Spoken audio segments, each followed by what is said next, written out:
Good evening, everyone. It's a pleasure to have all of you attend this webinar on the basics of negotiation.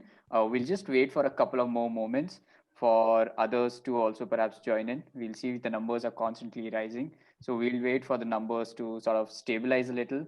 And once when we know that most of us who want to attend this webinar are in fact here, we can go ahead. We have some amazing learnings to make over the course of today's webinar. We have some amazing speakers, some experts who have had a great record of sensitizing so many people on alternative dispute resolution practices, and we're really grateful and we're really excited to host both of them today. I'll come to the introductions of our speakers in a bit, but very warm good evening in the meantime. Let's have some engagement, and I would really insist and request all of you to make it a collaborative session. This will not just be a one-way instructional session. We'd love to also hear your views on when we are speaking about a particular theme. So let's all use the chat box a little. So let me just familiarize all the attendees with the format of this webinar. You may see three options before you. One is that of a chat box. So we use the chat box to communicate with each other. Hi Dheeraj, hello Sumit, it's great to have you attend this session. Then there's the Q&A box that you'll see before yourselves. In the Q&A box, you can put up all the questions that you want to ask the panelists. I'll certainly, relay them to Pascal and Ananya, our experts. And do make sure that you put in the questions in the Q&A box, and any other communication that you want to do with us or with your fellow attendees, you use the chat box for that. And through the course of the webinar, I'll also perhaps keep launching a few polls to get an understanding and to see what you people understand out of the learnings that we're trying to give in today's session. Hello, Munish. Hello, Bhagyalakshmi. It's great to have all of you. Wow, I see the numbers stabilizing. So there's just one small thing that I wanted to, start off the session with, which is first understanding what is our audience like and what is our audience's understanding of negotiation. So I'm going to launch a small poll for everyone, and it would be great if all of you could key in your responses. All of you may be able to see a poll up on your screen right now. So why don't you, just let us know what is your experience been with the negotiation? What is the level of experience that you've got? That will help both Ananya and Pascal, our experts, to accordingly uh, structure the webinar and structure our responses. Wow, great. Wow, Good I see. evening, everyone. I can see some brilliant responses already. Hi, Ns. Hello, Partha. Hello, Gunjan. Great to have everyone attend the session. Wow. So while the results for the polls come in, I think I can formally go ahead and start now that the numbers have stabilized around 100. So that's great to see. Very good evening to all of you, and welcome to this webinar by Excuria International and Lawctopus Law School. We have some amazing experts today. We have Pascal. It's a good afternoon for Pascal. So good afternoon, Pascal, and welcome. Let me just introduce Pascal to all of you. If I, go out listing his accolades, we'll have to schedule another webinar to actually talk about something else. So I'll just give a brief introduction of what. So Pascal is an IMA certified mediator and a very decorated certified hostage and crisis negotiator. Pascal's been teaching and conducting mediation across the globe. He has so many other things to his credit, which I can possibly not list out in the course of one webinar itself. But we are really grateful to Pascal for having to for agreeing to do this for all of us. We are, in a place where there's a lot of misinformation, or in fact, a lot of lack of information around alternative dispute resolution practices. There's a huge buzz around it. Back in law schools, everyone's talking about it. People keep talking about, oh, that is the future of dispute resolution. But we haven't had the platform yet where we can at one point understand what these things mean. So we are institutions like Ex Curia International are making so many efforts in that direction to educate people and to sensitize people about what alternative dispute resolution practices are, not just to get them to adopt it, but for law students like us to help in building the capacity. There certainly is a demand, but somebody needs to come and fulfill the demand by, knowing, having the right kind of knowledge and practical skills to be able to deliver those things. And that is something that Excuria International has also been doing. So that brings me to, introducing our second expert for today, Ananya. So Ananya is the founder and chief editor of Excuria International, an organization that's been working in the space of alternative dispute resolution and for promotion of alternate dispute resolution across the globe.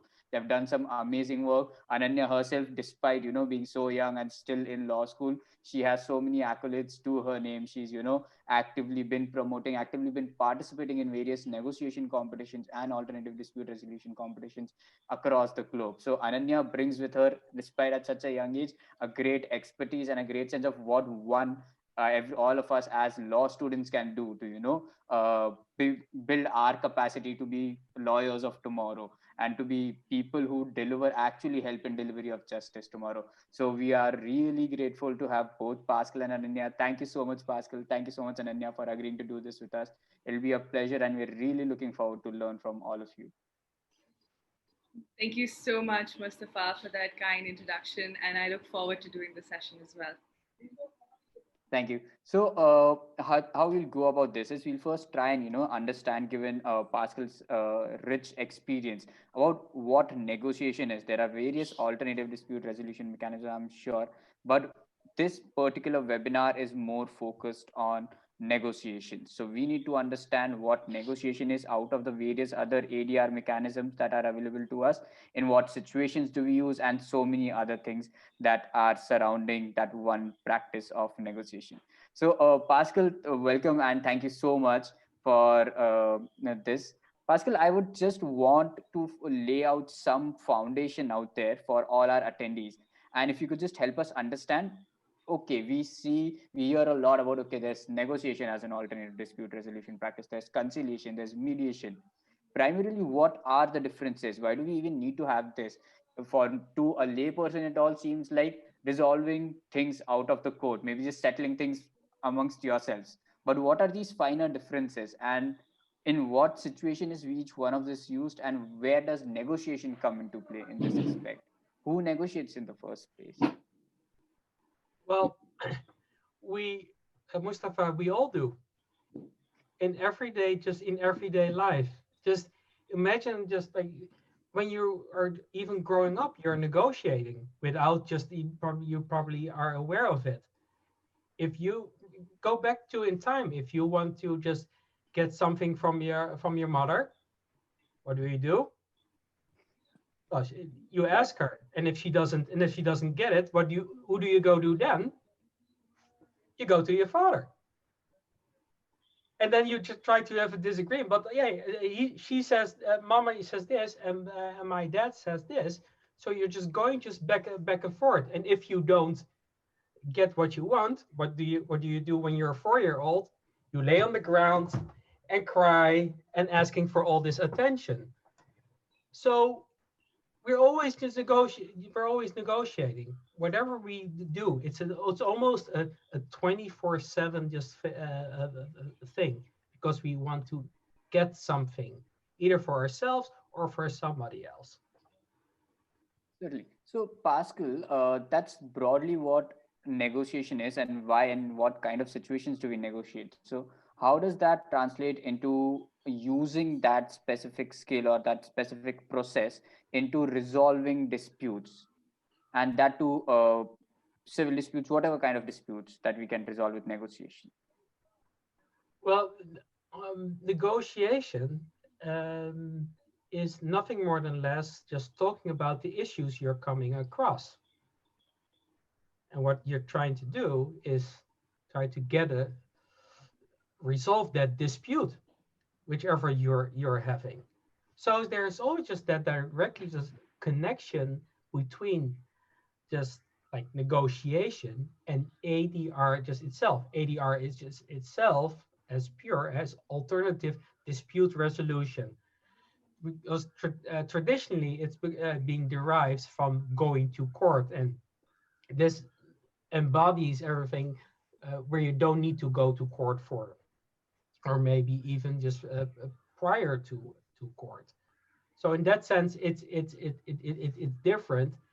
And what it means, you need always just two parties just to talk, or two or more are having that dispute. So, Pascal and Ananya, even I'd like to pose this question to you, to the both of you. We are so hardwired to approach disputes a certain way, right? The second there is a dispute that arises out of any arrangement with another party, our immediate instinctive reaction is only it's the courts that can, perhaps mediate, adjudicate over this and tell us what's right, who's wrong. So how do we come into play, and how do we say, okay, no, rather than going to the courts, let me negotiate? And what's the process around it? Do I simply just go up to my partner, my the other person, and tell them, hey, let's negotiate? Or is there any other formal channels perhaps that I need to pursue? And how do I take this up? Pascal, do you want to take this one? Yeah, well, it's really just simple. Like, we only can just resolve to court. So we can ask ourselves, so what is the issue? Is the law the issue? Or are people having the issue? I would argue that people are having the issue. Of course, it fits within the context of law, but the people are having just an issue. And if you focus just on that, and yes, the law will just come in, it will support and might just come later in place. If you focus on that, you might be able just to solve like a lot of things which you're not even just, your mind has been through. Let's say, for example, which is just quite revolutionary, criminal cases, criminal law. Can you mediate a murder? Can you mediate a rape? Yes, you can. Do you need to just know what's said in law? No, because this is the prize for the audience, and I'm already going to tell everybody. You can look it up and just my my journey in my life. I'm not a lawyer. I don't have a law degree. I have a behavioral sciences degree. Does it automatically make me just a bad negotiator? No. Does it make me a bad just mediator? Not. No. However, if I just want to know just specific thing just known about law, I hire just experts, and the experts are, for example, just all the students which are just joining here. However, you can use it next to what you're learning just for right now. Ananya. So just segueing onto that, I think I'll begin this by answering your initial question, Mustafa, that what is the difference between, say, conciliation and mediation and negotiation in the Indian context per se? Since here I bring in a perspective from the fact that mediation is not what it is practiced in India, if I'm talking from a Western sense. So there are multiple types of mediation, and I'm sure we'll get into that later into the session, but just very briefly, mediation is a process wherein you have a neutral third party and you have, say, two parties who come to negotiate a problem. And this mediator isn't supposed to, well, say, advise their clients on particular solutions. What the mediator's job is to do is to facilitate the conversation. On the other hand, a conciliator is one who reconciles the problem. So this conciliator is a person who will look into the client's problems and actually forefrontly advise solutions to them as to how they can resolve their issue. And I think that is the basic difference between mediation and conciliation in the Indian concept, of course. Now, coming to negotiation. Negotiation is where you don't have this neutral third party on the table at all. Okay, negotiation, it can be between two lawyers. If we're talking about a legal scenario or a legal case, it can be between two parties themselves. So it could be between, say, a CEO and a disgruntled employee who has an issue with the company or who's filing a suit against the company, whatever it may be. So that is negotiation. Now, coming to your question about how does one move away from the mindset that every dispute can only be settled by court? Well, one is by looking at the benefits of ADR. Imagine the amount of time and money that you save by not going to court. And coming back to Pascal's point is that you don't need to be a lawyer to negotiate, or you don't need to have a law degree to know how to negotiate. Because the truth of the matter is that regardless of whether you are in law or you are in business, at the end of the day, it does help if you sit down and figure out what exactly is the dispute about. Is it really an ego clash? Is there really some problem which cannot be solved outside of court? And that is how you convince either yourself or your client to stay out of court. And of course, coming to the benefits, cost and time is something which can sway anybody. Yeah, Certainly. and to all the people, I would like say, like, well, some cases should be just in court, or I want to go to court. I'll give my clients, I'll just paint this the picture for them. So in court, you might believe just you have a very just strong case. You're probably just like, I'm going to win. The other side, the flip side is well, we're probably going just to we're going to lose. Okay, you're going to lose. So either you win or lose. That's how people just think. But there's a third option. The court or the judge can rule something which you both are not just happy just about. So you rather just flip a coin, so you have a 50% chance, and then there's a higher percentage of chance than just going to court. So what we do is just, if you just want to be of the steer your way into just the destiny, or just find just a solution, and you want to be in total control of it, you rather just negotiate. You know, I'm reminded of a very famous quote from the infamous series Suits, which a lot of students watch and influence themselves to actually taking up law.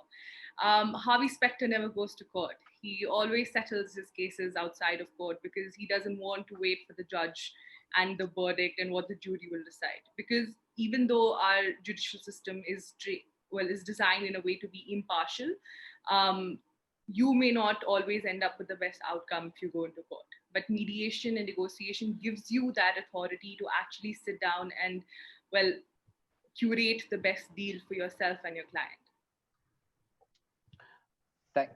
Yeah, and what I understand from both of your responses, Pascal and Ananya, is disputes, as we see there, you can delineate them into two separate areas. One, disputes with respect to points of law, and disputes with respect to everything else. And it's just everything else. It could be personal reasons, like Ananya said, ego clashes, or various other, not being able to agree on commercials or other terms.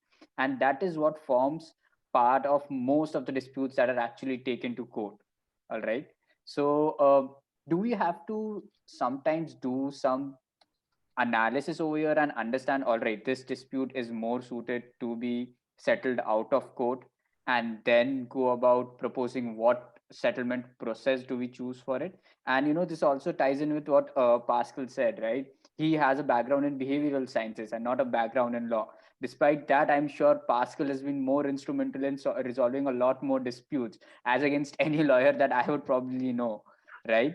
So how is that? How have you ever, like, how do you identify that these issues, although there may be a contention in law around it, but it can nonetheless be resolved because there are other underlying and more important issues with respect to, say, personal issues or whatever? And then how do you decide, fine, this is the approach? And when, if other party is not willing to perhaps agree to the same thing, that okay, no, this dispute can be resolved amicably or something, how do you approach that? And that is a problem that I see happening a lot, especially in the domestic and in the Indian context, where through the questions also I can sense that people are asking these questions, that what if the other party doesn't choose to negotiate? And I think that also stems from our lack of awareness about what negotiation is, our lack of ability to even convince the other party that, oh, negotiation indeed is the tool to resolve our disputes. And what I just see, and then Sandra Ramanathan, or he or she, sorry, I'm not aware, but ask the question as like, what if the other party doesn't agree just to negotiate? You try just to understand, how does it come? What is it that triggers that the other party doesn't want just negotiate? You have to be just curious about it, because if you have information, then you can have a better view of the problem. And if you have a great view of the problem, then you can actually just solve it. And thank you. That's she, Sandaram. Thank you for that. Thank you. So how do you initiate this? What would be, if I were to hypothetically take a situation, say there's a dispute that's arisen between, an arrangement that Ananya and I entered into, all right? And we don't know what to do next. We certainly are looking to resolve the dispute. If you were either of our advisors, what would you suggest, that what is the first thing that I formally do if I want to initiate negotiations with the other person to resolve my dispute? Well, just what I would just have just clear understanding what the concerns, what the issues are here. You first take time just to explore. You ask in order to do so, you ask them questions. So, and normally, okay, I want to have this. Let's say this dispute is about money, and Ananya says, I want to have just 10,000 rupees of you, Mustafa. Well, it's great. What makes it so important to you, Ananya, that you want to have these 10,000 rupees? And then, well, because I want to go to the market and buy all the gulab jamun in the world, whatever I can buy at the market. Oh, okay. Well, and then you just explain just your view. Okay, what I hear you say is that you need this money. However, because I also need to buy a bicycle, there's less money for that, so I'm only willing to do so. And that's how it just goes just back and forth. You go one layer just deeper.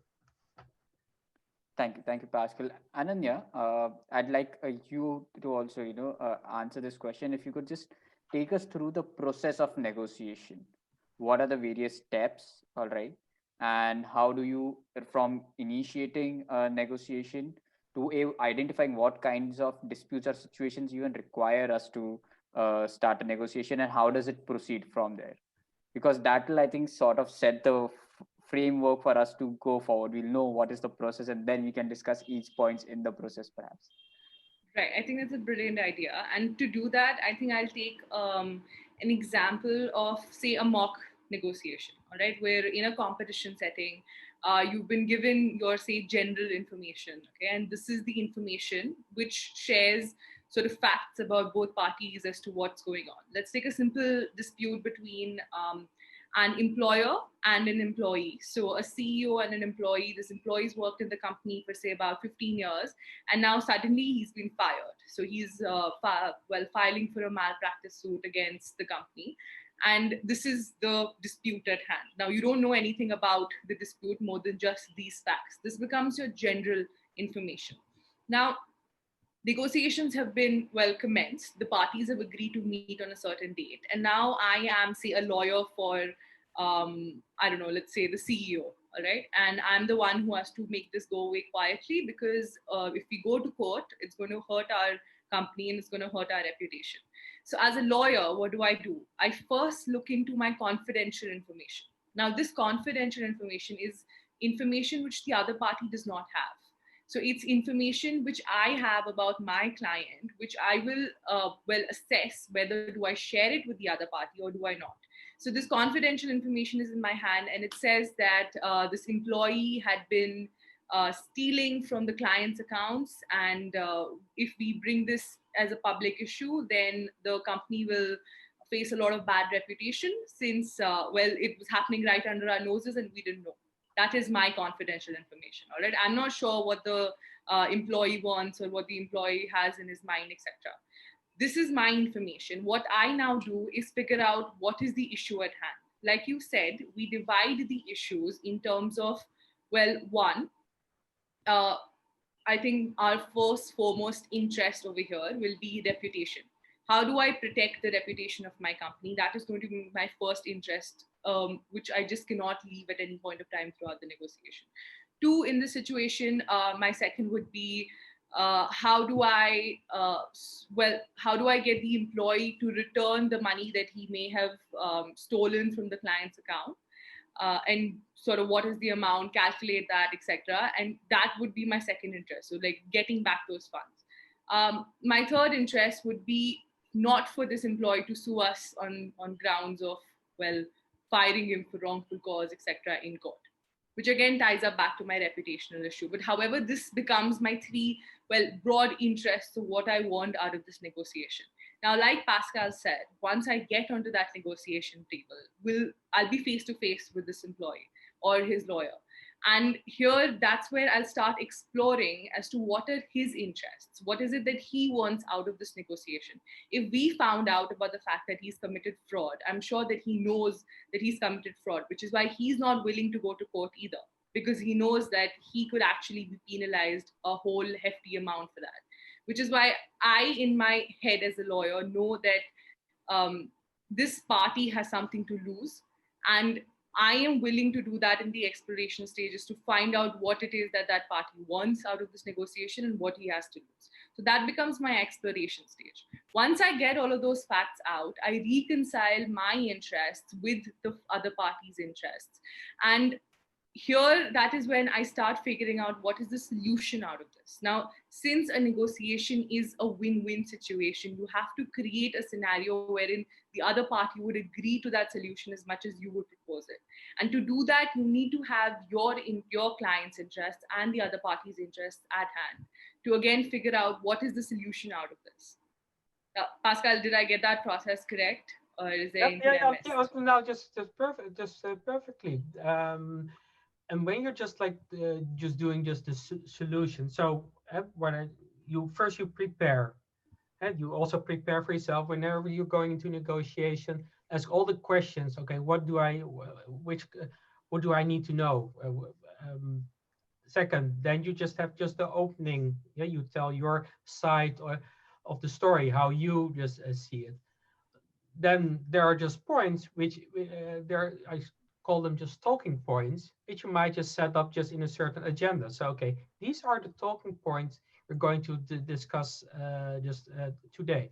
Then you set like, okay, which topic do we want to talk about first? You pick out just a topic, and you start negotiating. You start asking questions, talking about it, and then coming up with the proposals. So what it is with the proposal, don't limit yourself already like, well, it's never going to happen. It can be as crazy as possible, really as crazy. Imagine just this credit card. Credit card does not exist anymore. You're a producer of credit cards. You can do all kinds of stuff. I can use it because it's just really warm here. I could use just to comb my hair, to floss my teeth. I can just do it just to open the door. I could use it for any just purpose, but I'm not just limiting myself to just a certain solution. Like, okay, how would it then definitely work? If we have all the solutions just up on the table, then we're only after that, then we're going to ask, okay, how would it work? How would it work just in the practical world? And then you look into the practical implications, how you're going to set it up. And as soon there will be just a few solutions which are just great feasible, but don't throw away all your other options. They might be just still coming in handy to solve other things. So use that creativity. And then when you just you found just the perfect solution, well, then it's when parties come together and you have just an agreement. Certainly. And I think that is also one of the the premises of choosing an ADR process, right? And that's the beauty of an ADR process, where it, like you said, it provides us to be so much, it allows us to be so fungible and so creative. We are not bound with, all right, it has to meet XYZ criteria. Only then can you propose the solution. It can allow us to go crazy with the innovative ways in which we can try and resolve the dispute. So that's the fundamental of why an ADR, I believe, in my personal opinion. So Yeah, and with that, I think Ananya also mentioned something about the exploration stage. And Pascal, when you said the first thing that when you're trying to understand the dispute, and then you set out the talking points or the agenda points here.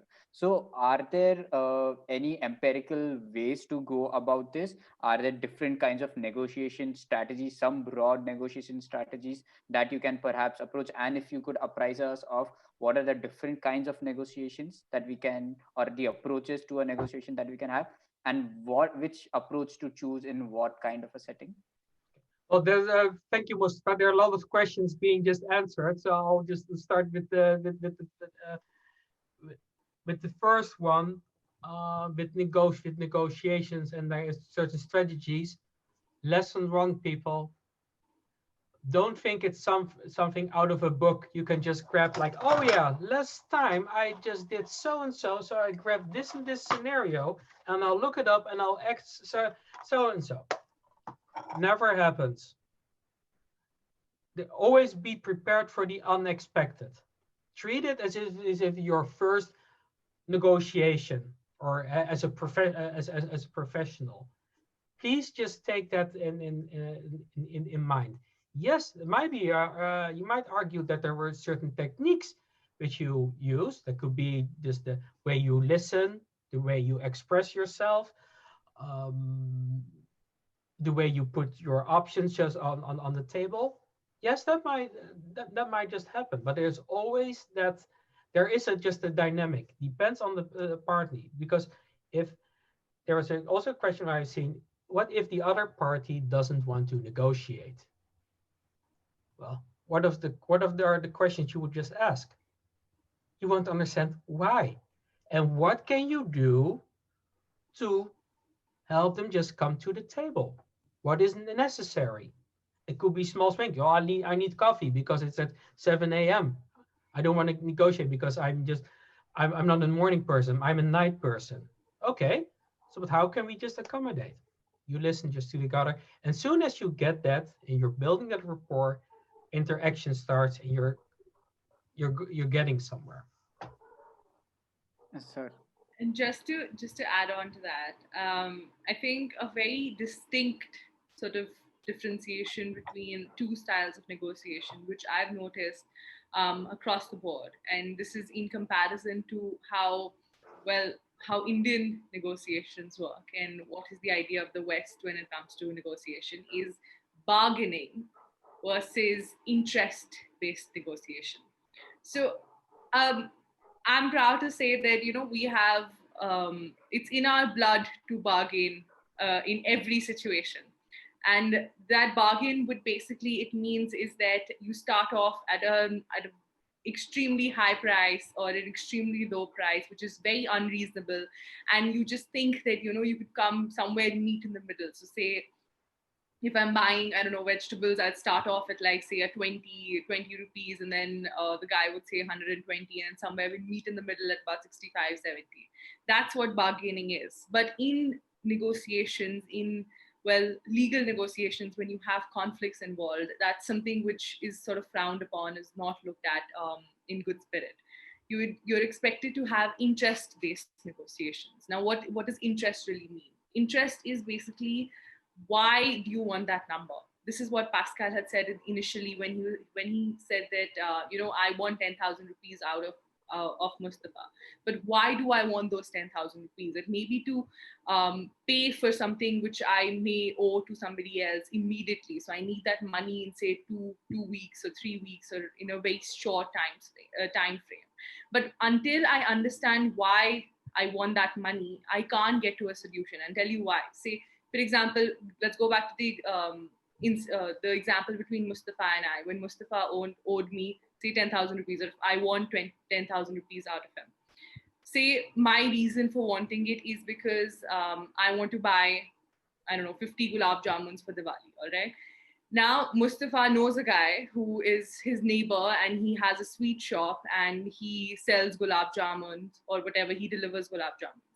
Now, Mustafa, if finds out that I want those 50 gulab jamuns, has a different option on his table now, because he can say that you want 50 gulab jamuns. You don't really want 10,000 rupees, right? I'll get that 50 gulab jamuns delivered to you. And we'll talk about the money settlement later. But as of now, your interest is that you want that food item, and I can provide that to you in a different manner. And this is what your interest is. So your interest here is not that you want 10,000 rupees, it's that you want 50 gulab jamuns. And that is what interest based negotiation also is, that you convey to the other party what your interest is, and you also understand what the other person's interest is. Certainly. And I'm sorry to be looking at it so clinically. I'm trying to understand what would be the flow or my personal mental flow if I were to, take up negotiation or propose that a certain dispute be resolved by negotiation. There's a dispute that's come to me. First, I go and analyze what are the issues involved. All right. Within the issues, I see which ones are not legal centric issues, but issues of other kinds, and then see what are the interests of either of the parties coming out of those issues, and then try and meet those interests. Is that how I'm going to go about my negotiation? Sorry to put it so simplistically also. No, I think that's perfect. I'm happy to hear that you just put it just so simple, because what you do, you have the core, which is just the problem, and you have the framework of the law, and you're going to see how it's going just to be just applied to it. So I see it just as a two-step thing rather Certainly. than just taking it already into account. If you separate that, makes it also easier just for you. As a matter of fact, for everybody. Because at one point, does the law say anything about emotions? I haven't seen it. If somebody can show me just that, I will be happy to look into it, but I've never seen it. And whenever just there are negotiations going on or conflicts, there are emotions just with it. And in some cases, they're just really bad. It's just, for example, in divorce cases, it's a private thing, it's a family thing. Whereas in commercial mediations, it's less it's less likely, unless it's a family business. Certainly. And so now I'm going to go take deeper dives into the respective stages of a negotiation that Ananya just spelled out for us. And starting with the exploration stage, there are various kinds of disputes that we can have. It can be a family dispute, it can be a consumer dispute, it can be a high stake commercial dispute. What are some tips that you give to a person? How do we uh, explore more? How do we probe more into what the issue is without antagonizing either of the parties or without unnecessarily making the situation worse? So Because that's also an art, right? yeah, okay. It's not art, it's just quite simple. It's just imagine. Why does Pascal say imagine? Well, imagine you're just on the other side. Which questions would you ask? Which things do you want to know? So all of a sudden now you're not your party and you ask them questions, but you also ask them like the other parties. You want to have just a better understanding. Let's say, for example, a commercial is mediation. You want to find this information about their background about about the company. Are they in financial debt or not? How are they being perceived by the public? Gives you all extra information, and maybe if you combine it, it does make sense where what the issue might be about. Certainly. And what I sense is in your response that you are pressing on the need for empathy, perhaps, understanding the other party's point of view, putting yourself in the other party's shoes. And how does empathy tie in with that entire process of negotiation, that you're not just, pushing for your interests or letting the other party steamroll you and say, okay, oh, yes, I'll agree to whatever you say just to, make the negotiation successful, but rather really understand each other's points of view. And here, I think the question of emotional intelligence comes into play, right? That I try and understand what the other party is really going through, perhaps. So if you could tell us. Well, there are first of all, there are just a couple of types of level of just so-called just the empathy. First, like the pity.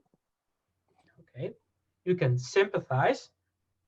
You can also empathize, and then the next step is compassion. Well, being compassionate, you don't need to take over the burden or the debt. That's out of the way. Pity is that basically you really don't care. So let's cut these two extremes off, and we narrow it down to sympathy and empathy. Even though if I would, if you're not, you only want to have it just your way. But if that person doesn't understand you, where does it get you? Still want to just push push for it for your own ideas, unless I just tell you at the moment, hey, I can only imagine what kind of situation you are. I'm really sorry to hear that. What does it do? As a person, Mustafa, you realize, hey, I feel somebody knows what I'm going through. And when that just happens, you start to talk. You start to relate. That's what psychologists and psychiatrists do. You can relate to that. So now we're just talking about this, and that's what Ananya also said, that this underlying just emotion or your underlying concern. Let's see how are we going to deal with that in order to solve the problem which is there. And in fact, I'm so amazed at how beautifully you've uh, made us understand what is the spectrum by first putting out the spectrum out there: pity, sympathy, empathy, and compassion, and the part where negotiations are in play, which is between sympathy and empathy. And that just gives us so much clarity of what should be the approach and the perspective of a negotiator towards resolving a dispute. It should not go into pity, that will exacerbate the situation. It should not go into compassion, that will not yield any results, but play in that spectrum. Oh, be just be realistic. Everybody just be realistic. If I would like to meet a person who says like, well, I don't need anybody just to understand my point of view. That's not how life is, unfortunately, is working. There needs to just have proper understanding. If you want to pursue a career or just being a lawyer, and all of a sudden you think after 10 years, well, that's nothing for me, I'd rather just drive a bus. And everybody's like, well, you have a law degree and lawyer. Well, just look at just from the other side. If that's make you happy, if that's what you need to have this freedom, just going around the city and people going in and out, and you have communication, absolutely fantastic. Wouldn't it be great if people would understand that? Certainly. So, yeah. And I'm so glad that the questions that I have, although we had a set list of questions, but they're coming so organically to me because I just don't want to. Don't tell them that you prepared a set list of questions. No. But I don't think we're sticking to it as much. No, Everything is coming out so candidly and organically. One after the other. We have nothing prepared. but it was also show you just to our lovely viewers, and we prepare. And yes, it plays out just hopefully just quite natural and not like a robotic thing, question answer.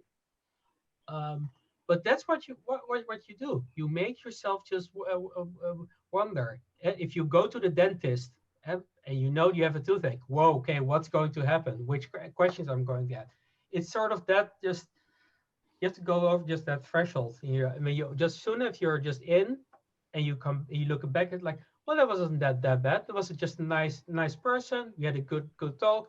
He fixed something on my teeth, and now I can just move on and be happy. And of course, the dentist is happy as well because he can send you a bill.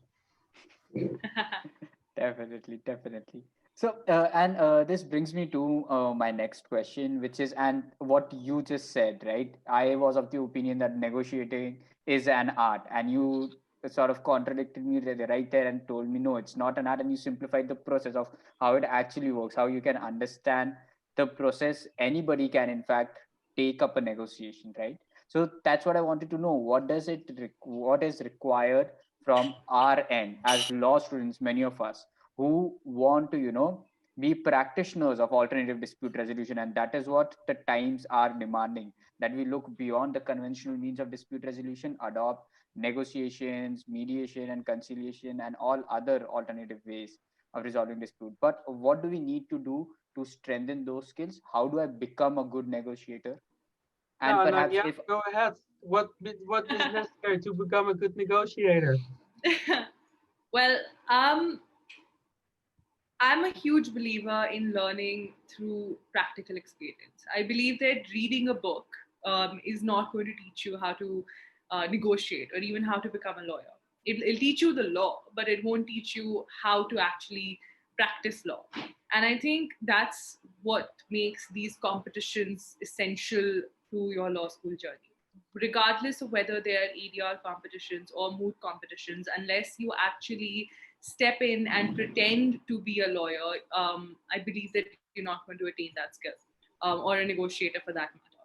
So my, I think, first, well, advice would be rather to take up as many opportunities as you can to actually practice the skill in a practical scenario. Um, if I'm to share like a little bit of a personal story, I've been an ADR enthusiast ever since my first year of law school. And even though I'm still my third year and just done about halfway through law school, I have done over 7 international and national competitions. And I started off by winning the NLS-NMC in Bangalore, which is considered the best negotiation competition in India. And of course, that's where I met Pascal as well. He was my judge for the competition. But what that really gave me and what that allowed me to do was it gave me confidence to do international competitions. It gave me confidence to actually feel that I can dissect a problem. I can do it in real life. Since I'm doing it in a made up scenario where I'm given a general information, I'm given a confidential information, I'm being asked to act as the advocate for this person. But of course, having done these competitions, it made me realize that there's a lot of skills which you have to learn. At the end of the day, there are trainers and there are people who teach you these skills. And that's when a lot of these accreditation programs and training programs come into play. Like I know, for example, Lawctopus is doing a great ODR training program at the moment, headed by 2 of my mentors, in fact, Pranjal and Akshita. They're training people in ODR, which is, I would say, the skill of today. Things XQA International runs a lot of things like webinars and recorded videos, which wherein you watch a real life negotiation. So you watch 2 people, 2 parties negotiating, and then you see an expert like Pascal come in and debrief that negotiation for you. So he will actually tell you that this is where they went wrong, this is what they could have done better. And I feel that that is we call it the fishbowl experiment, because you're basically observing what 2 people did, and then you also can get you observe what an expert did to sort of the expert commented on it. So it's basically like being in the negotiation yourself, but rather here you're learning from their mistakes. And I feel that that is one of the best ways that you can learn. Next, you can do a lot of these accreditation programs. I'm an accredited mediator, which means that I can mediate in India, Singapore, the UK, and a couple of other countries. And I did this in my first year of law school. So one, please keep it in mind that you're never too young to do these things. You're never too young to actually go ahead and go behind your passion. Don't let anybody tell you that you have to be in your 5th year or you have to be a law graduate to do these things. You don't have to be that. You can be in law school, you can run a company by side, and you can actually sit down and do these trainings. But what you require is the correct motivation, and you also require a lot of time and patience for this, because you're not going to learn these skills in the first day. I may have won the NLS NMC, but I did lose or not have done as well in, say, other competitions. And these are things which you practice in daily life.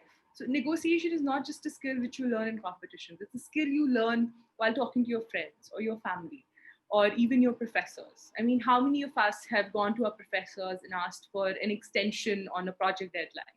That is a skill of negotiation, which if you master, then that means you can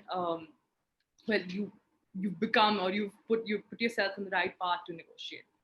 So just to conclude by saying that, stay motivated, stay passionate, and actually put yourself out there, because without that, you don't know what is out there.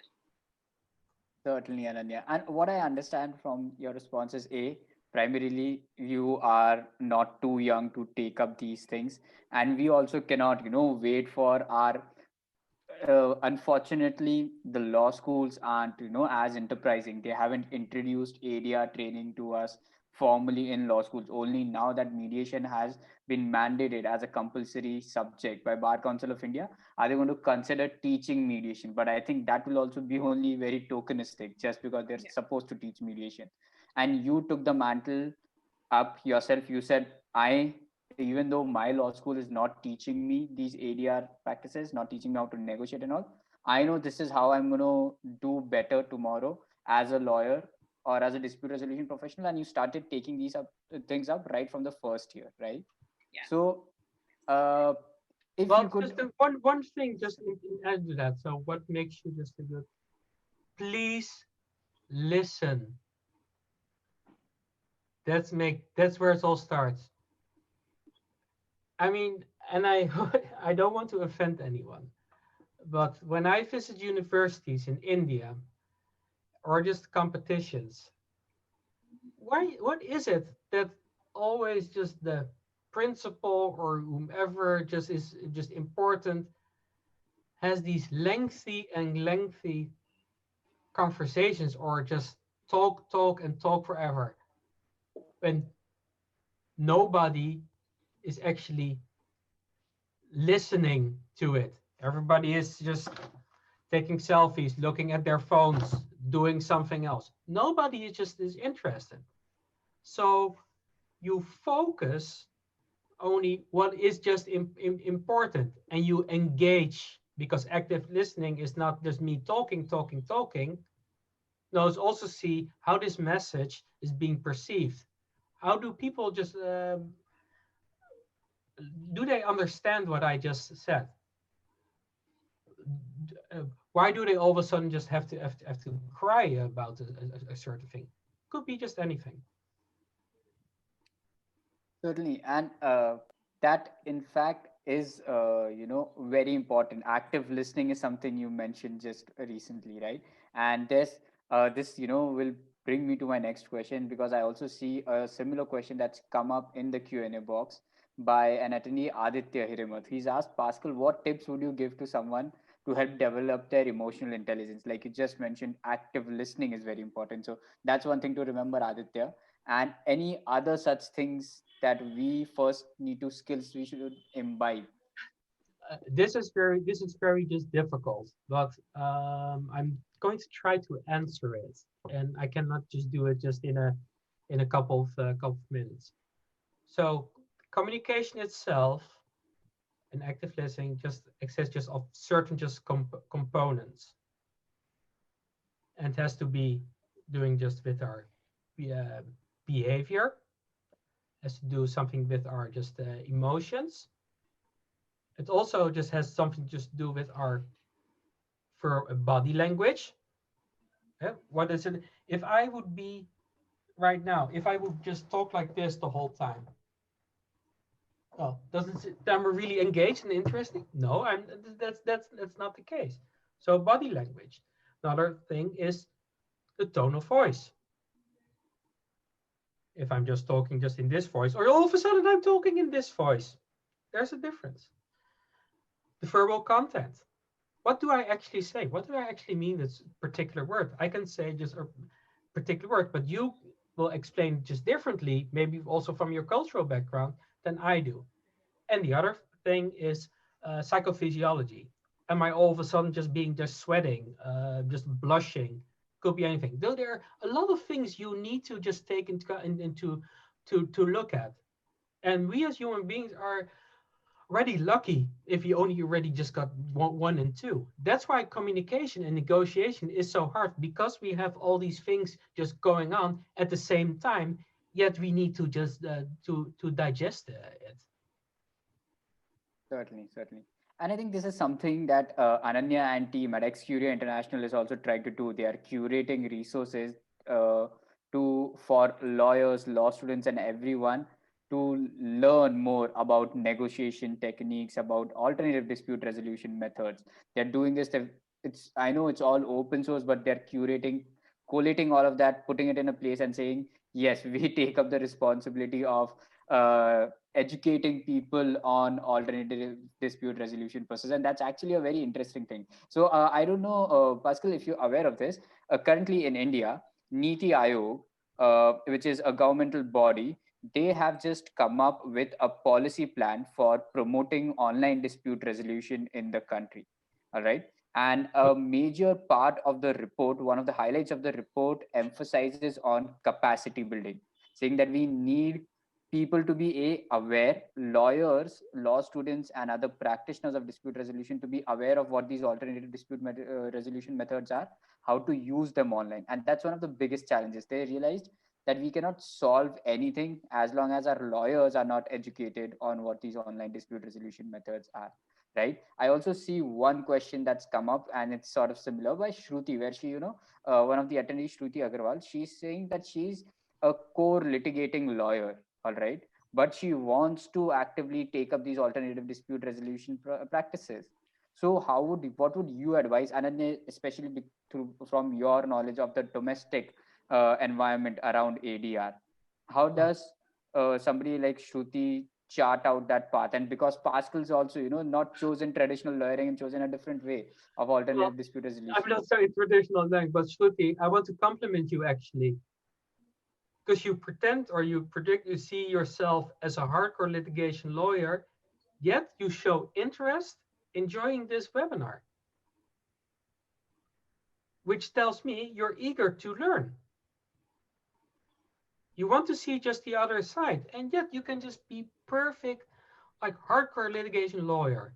Everybody who's just who are participants here and just want to be a lawyer is absolutely just because there will always just um, be disputes.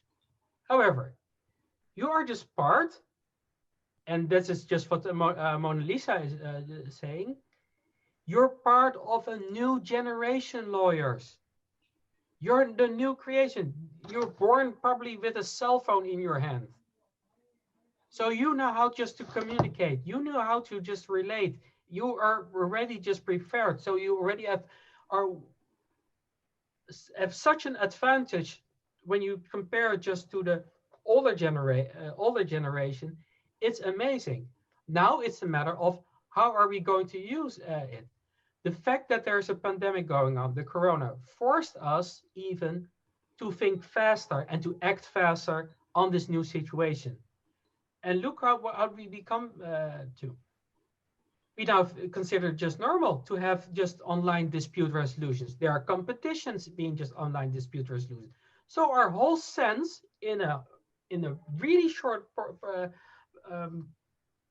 that part of time is changing, which I believe is just fantastic. Now it's for you as participants here, all attendees, just to try and to explore what is in it just for me and how can I just use it. Sorry. Ananya, if I could have you weigh in on this, and perhaps how would you advise a law student who didn't know of ADR mechanisms when they decided to take up law? Their idea of, entering the profession was very different. They thought, okay, fine, we'll go learn about the laws and start litigating in the courtrooms. But now they see the entire setup changing. So how would you advise that a person like this then goes about upskilling or reworking their approach?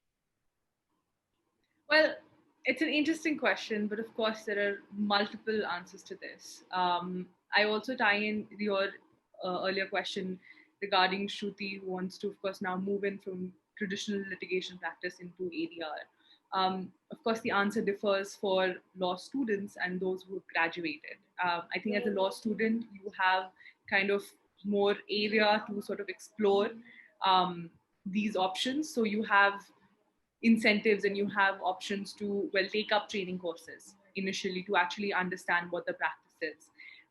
Then you have things like competitions which you can participate in to hone those skills, to build up on those skills. And then post that, there are a variety of internships out there which actually allow you to now use those skills in real life. So you get to see how the mediation practice in India works. You can intern with numerous lawyers who are into mediation. You can intern with organizations, small boutique firms who work in, say, primarily ADR.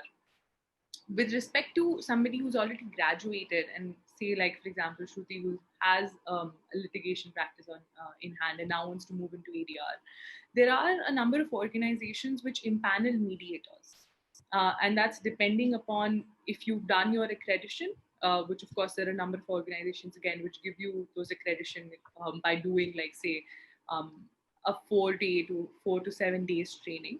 After that, you impanel yourself as a mediator onto these organizations. Like, one such I can think of is Sama, for example. Sama will impanel you as a mediator, and then Sama will give you cases or assign you as a mediator onto those cases. And before you can actually full-fledgedly practice as a mediator, you become a shadow mediator. So you learn what the process is by actually assisting other mediators, senior mediators, on their panel. I feel that this is one great way to actually jump into the practice of ADR and mediation. And then, of course, after that, the possibilities are endless. But if you want to initiate your own practice into mediation, if you want to join another organization, etc. But for somebody who wants to move into working into mediation in the first place, I think this is a great place. For law students, there are plethora of things that you can do, starting by, I would say, mediation training, competitions, write about mediation, write blogs, get them published, because that will get you noticed. Attend such conferences and such webinars, because I feel that these are great ways, to dissipate information and you to gather them. Also keep it in mind that right now, even in the COVID situation, it might feel as if, everything is stopped, but I feel that everything has just come online and it's become so much easier with such greater access to everybody. Earlier, these trainings used to take place physically in a room in law schools or in some auditorium somewhere, and you had to actually travel and stay at this place to attend these trainings. Right now, all of these trainings are online. And there are a number of organizations, both national and international organizations, which offer you these trainings at good prices as well. So I believe that these are ways that one can actually get into this. In fact, Ananya, thank you so much for the response. That's actually very helpful. But that's what I wanted to ask. A lot of these accreditations, a lot of these trainings, and although the value that they add, we haven't come to understand the value of, all right, you're paying 10,000 rupees, or say you're paying about $90 for a short course on this, right? But there are no cheaper alternatives, and I understand that it cannot come cheap also, because these are important skills. So unless and until we have such alternatives available, do you know of any other open source perhaps resources to learn from? And somebody's asked a very interesting question. Jason James has asked, Yeah. right, that is there any portal, journal, or some other resource which you could suggest where negotiation and other ADR proceedings are published, where one could see how an actual mediation happens? And I believe Pascal's also, yes, Pascal. Yeah, I would. I mean, first of all, you're in great company with Ananya from Experia. So even though it's a relative new just initiative, we start just to pick up and indeed just cater to the needs, just especially with the main focus just India. Otherwise, is mediate.com is a perfect just source to get all kinds of things and get your questions just being answered. Now, going back to with courses, and yes, there's always just the financial just part coming into play, and there are several just models just to look at that. But I believe that, of course, nothing comes for free, and people are already basically right now just negotiating, like, hey, can we lower the price, which is just great. But there are just possibilities to offer just as a low price. No, we cannot just give everything away. We cannot give our content just away. But there are certain things which just really just could work. But that's from our side, more of just a professional or like a commercial business case which we need to make. But if the money is just really important, because then we definitely should look into it. And I believe that I love to share my knowledge. What do I have? If just, I go just I'll be dead, go down my grave, and my knowledge is still here, and I didn't share it. What kind of person am I? I'm a greedy person. So that doesn't make sense. So I want to just definitely just share just that knowledge. However, we need to look just into how that would play out. But that's for another time.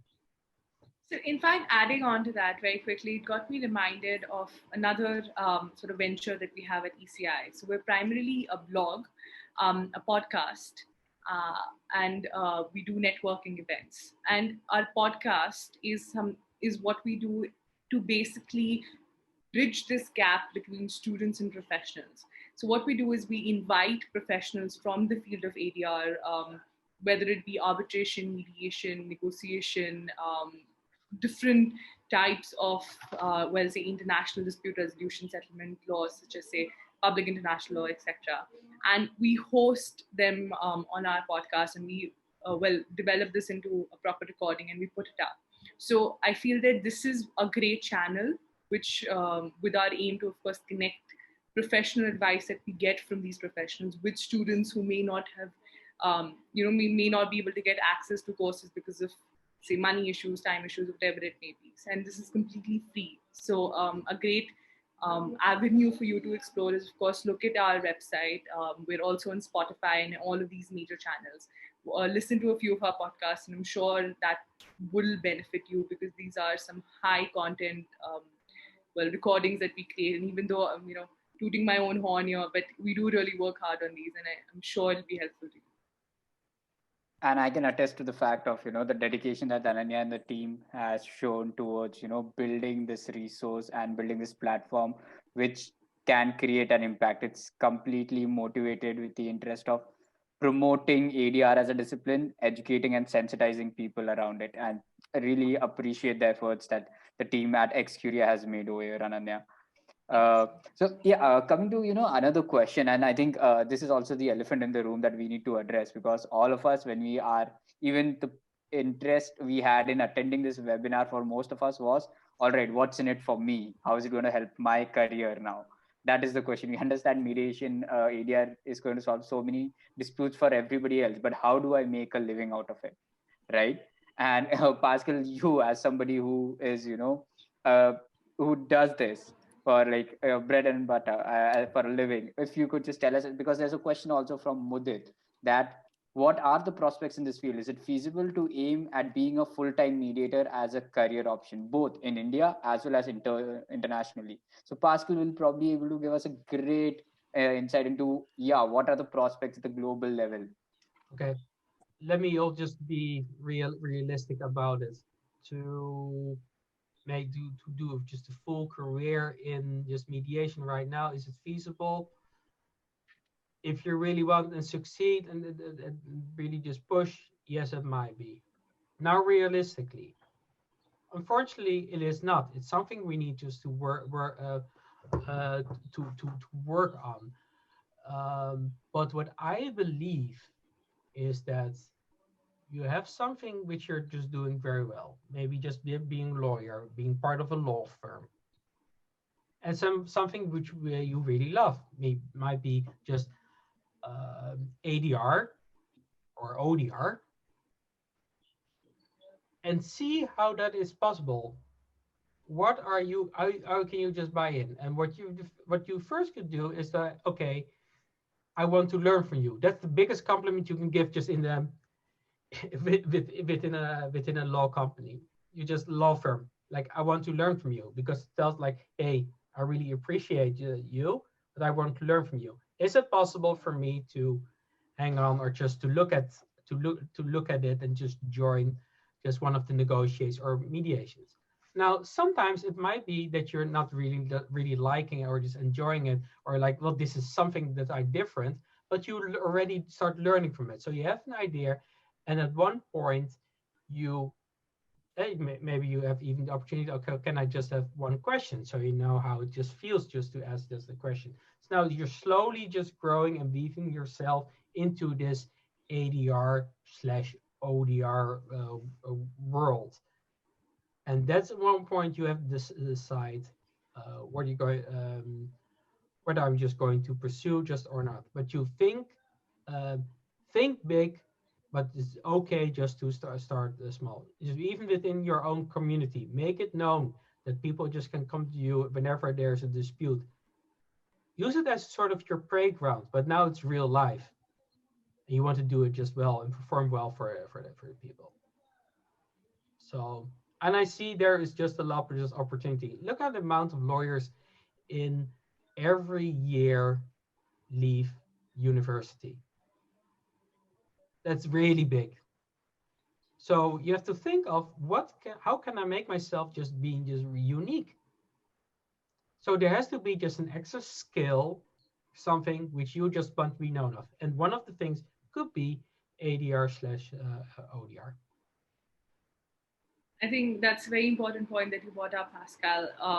Given how we know India is very competitive when it comes to getting into law schools and getting into even the work field after those 5 years, I feel that ADR, ODR, or the training that you get here, or the kind of experience that you get during your law school in this field, is something which really gives you an edge over your classmates, over your batchmates, and across law schools in India and abroad for that matter, because it allows you to not just practice law in its generic sense, but to also be useful for other cases wherein negotiation or mediation might help settle the matter.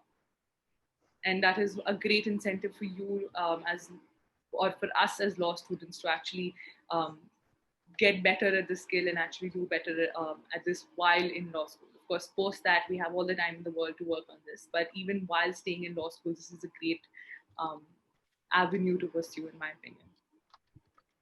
Certainly. Thank you so much, Ananya. And we are also coming towards the concluding end of our webinar. So here, I'd like to just also address a few other questions that a lot of attendees have also brought up, and something I also wanted to discuss towards the end of the webinar, which is now what from here, given the current context, the scenario of post COVID era, with the nature of disputes also changing. All right, now no, everybody has been, because of the circumstances, been thrown into a dicey situation. All right, they are in a dispute, but they also know that the traditional ways of resolving a dispute will not work.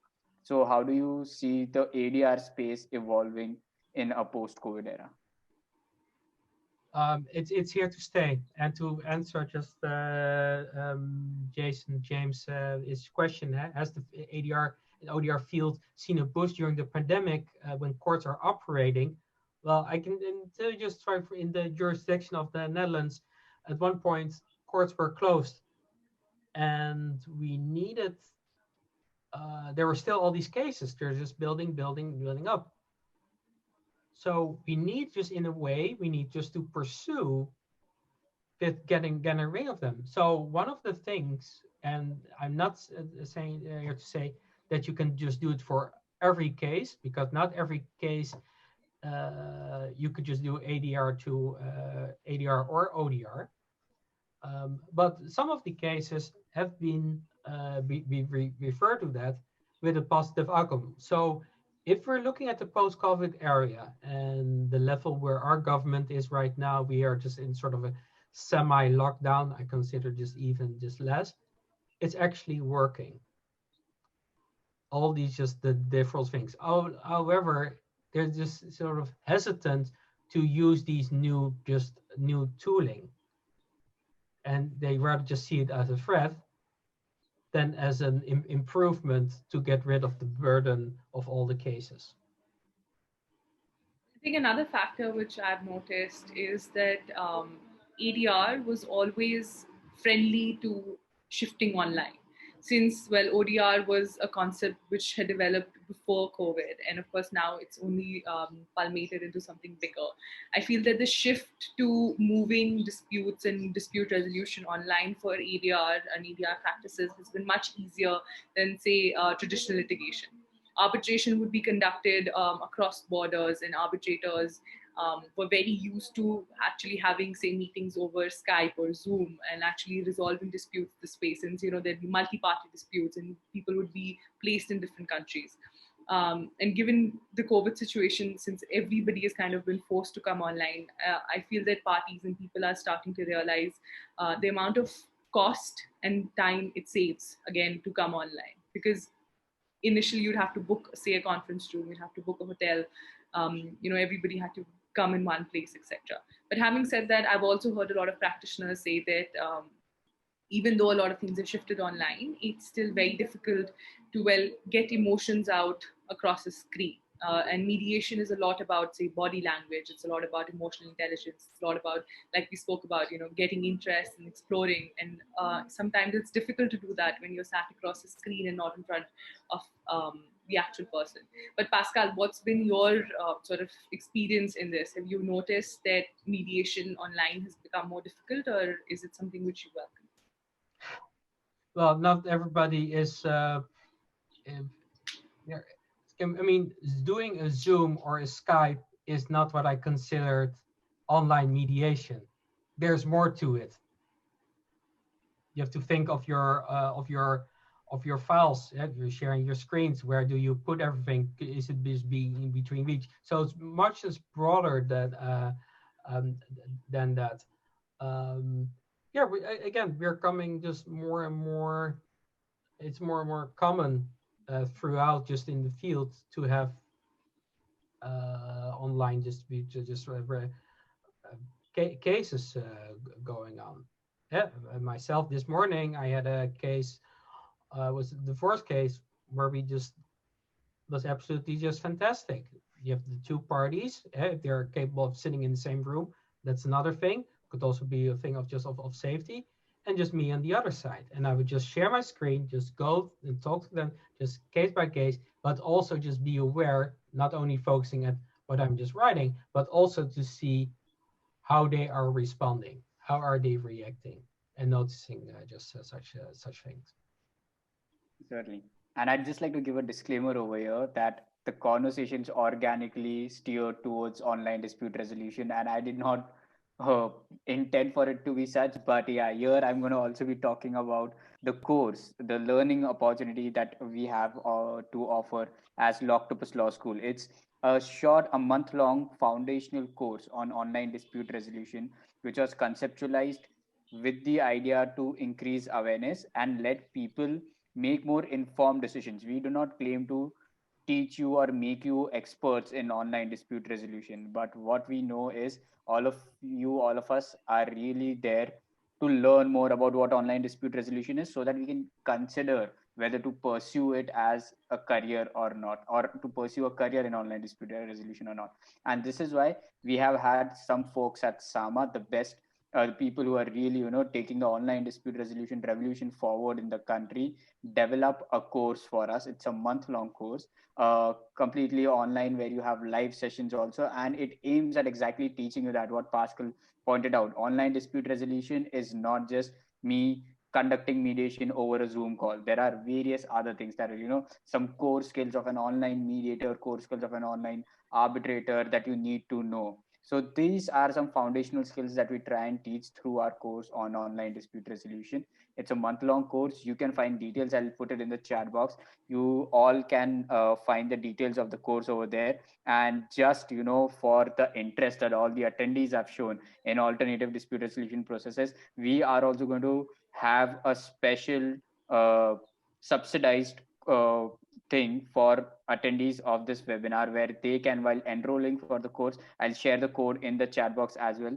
They can use this coupon code orientation 10 while subscribing for the course, and they'll get a 10% discount at the time of enrollment. And it's completely prepared and structured with the idea to create more awareness about online dispute resolution, and to prep all of you to be able to hold informed conversations around all online dispute resolution. So do take a look. I'll put the link in the chat box also. And right now, Ananya, I'd also really like for you to tell us about how can we help or aid in Ex Curia International's mission and something that experts. So Pascal is an advisor. He's on the board of advisors for Executive International. Pascal and all have been contributing so immensely towards the development of the field. How can we as learners and people just interested in it, not claiming to be experts,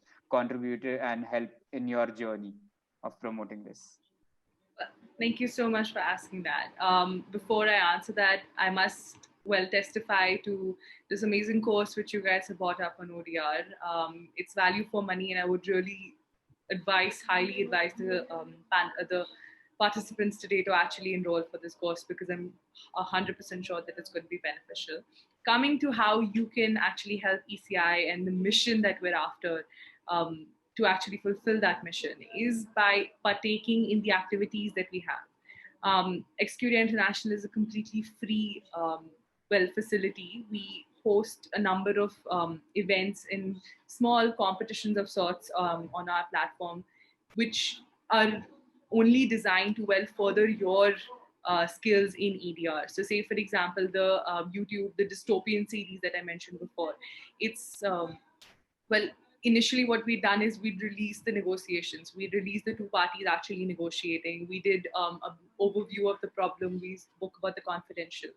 And we gave our audience enough time to actually come up with their own strategies as to how they would negotiate that problem. If they were there in the participant's position, and comment on, comment or actually send us messages or send us their strategies. And these were then reviewed by our experts. So those people who did send in their strategies or who did give in their inputs as to how they would negotiate the problem, actually ended up getting a response from experts by criticizing them or telling them how they can do better, or where they went wrong and how they can do better. So these are great ways for you to learn. Of course, completely free and at your own pace, at your own time. And these are all available on our YouTube channel, on our Instagram, Facebook, all our social media pages. So one way to contribute is actually to just stay up to date with what we do.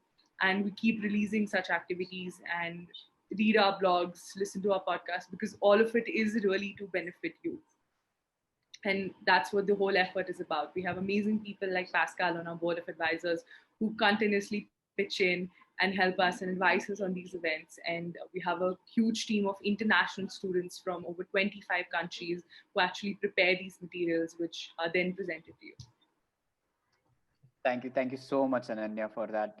And I think with this, we come to the conclusion of this really informative webinar. Something, there are a lot of learnings that even I did not initially imagine or envisage for, that these will also come out over the course of this webinar. I have personally learned a lot, and I'm sure the attendees also really got great value of their time by, attending this webinar hosted by Lawctopus Law School and Execuria International. I'd really like to express my gratitude on behalf of the attendees also, and on behalf of Team Lawctopus Law School, to Pascal.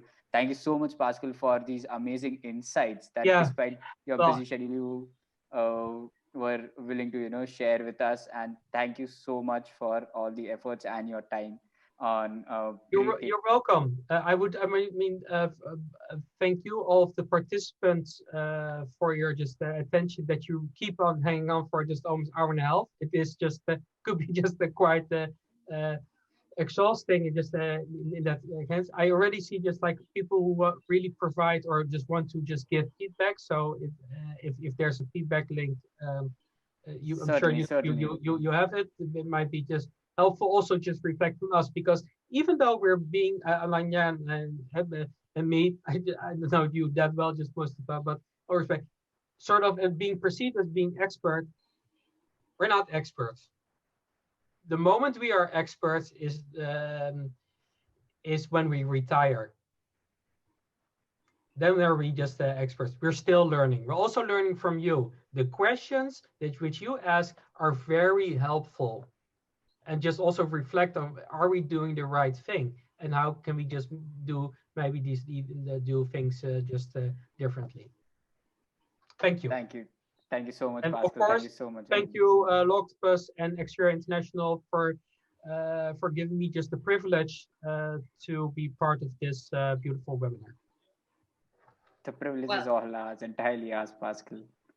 I must thank Lawctopus and Mustafa you for actually inviting us to this webinar and initiating this collaboration.